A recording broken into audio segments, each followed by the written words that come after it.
Hello students, welcome back.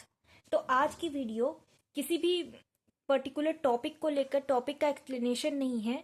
In fact this video is about how to write answers in your board exams. तो यहाँ पर मैं एक example के लिए मैं एक क्वेश्चन लिया है मैंने, जो कि आपके इस साल के स्पेसिमेन पेपर से लिया है मैंने। और इस टॉपिक के बारे में मैंने पहले भी वीडियो बना दी है, you can check out the link in the description. Junagadh से रिलेटेड, ऑल्दो मैं उसमें ठीक से एक्सप्लेन नहीं कर पाई थी, उतना अच्छे से एक्सप्लेन नहीं कर पाई थी, but in this video you will get more clarity about this topic as well as how to write answers in your exam. तो अब आपकी जो टेक्स्ट बुक है उसमें इससे रिलेटेड केवल एक छोटा सा पैराग्राफ दिया गया है। So you must be wondering कि इस टाइप का अगर क्वेश्चन आ जाए तो आप आंसर कैसे लिखेंगे, कि छोटा सा पैराग्राफ अगर आपकी बुक में दिया हुआ है।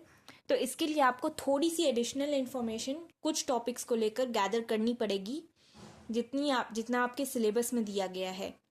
आपके सिलेबस में जो दिया गया है, कुछ टॉपिक्स में आपको दिया गया होगा कि डिटेल में it should be done in detail, तो आपको उसमें थोड़ा बुक से हट करके एक्स्ट्रा इन्फॉर्मेशन भी गैदर करनी पड़ेगी।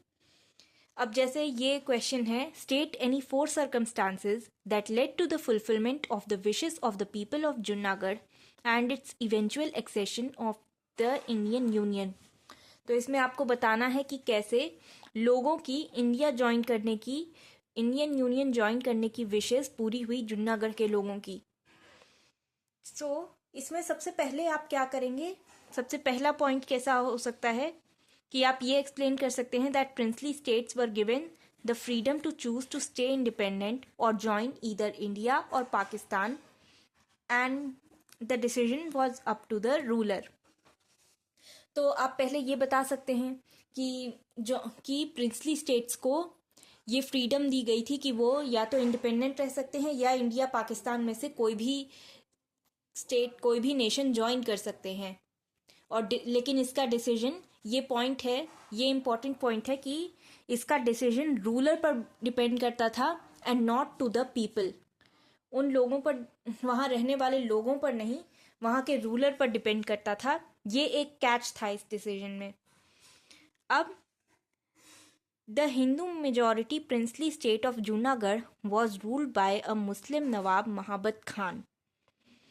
इससे हमें क्या पता चलता है कि जो जूनागढ़ था, जूनागढ़ जो कि प्रेजेंट डे गुजरात में है, वो एक हिंदू मेजॉरिटी प्रिंसली स्टेट था। जूनागढ़ में 80% पॉपुलेशन हिंदू की थी और वहाँ के रूलर एक मुस्लिम नवाब थे, महाबत खान।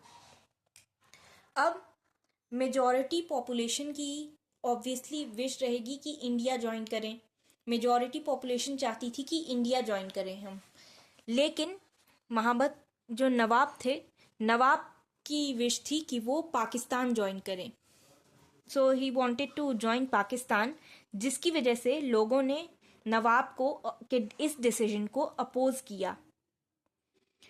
अब जूनागढ़ की ज्योग्राफिकल लोकेशन के बारे में आप बात कर सकते हैं कि जूनागढ़ सभी साइड से बाकी इंडियन स्टेट से घिरा हुआ था, इंडियन टेरिटरीज से घिरा हुआ था जूनागढ़, जिसकी वजह से अगर वो पाकिस्तान का पार्ट बन गया तो इंडिया के लिए भी फ्यूचर में प्रॉब्लम आ सकती है, प्रॉब्लम आएगी अगर जूनागढ़ पाकिस्तान का पार्ट बन गया।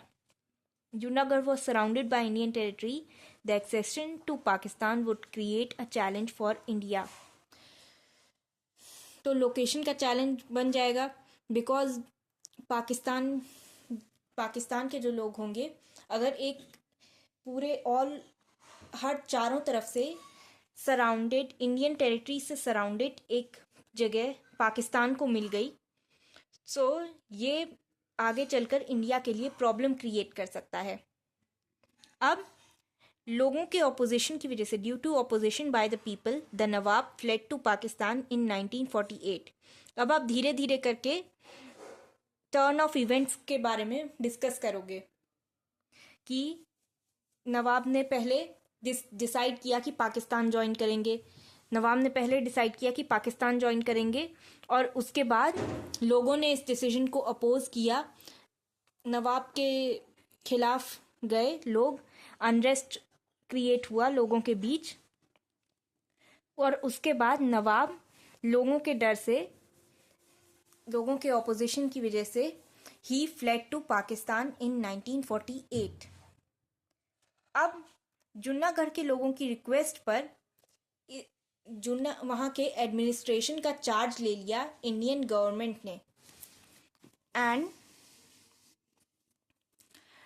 a plebiscite was conducted in which majority choose to join India. So government of India के पास जूनागढ़ के एडमिनिस्ट्रेशन का चार्ज आ गया एंड उन्होंने रिक्वेस्ट पर एक प्लेबिसाइट कंडक्ट करी जिससे कि लोगों का पता चल सके कि वो क्या चाहते हैं एंड मेजॉरिटी ने डिसाइड किया कि वो इंडिया को ज्वाइन करना चाहते हैं और इस तरह से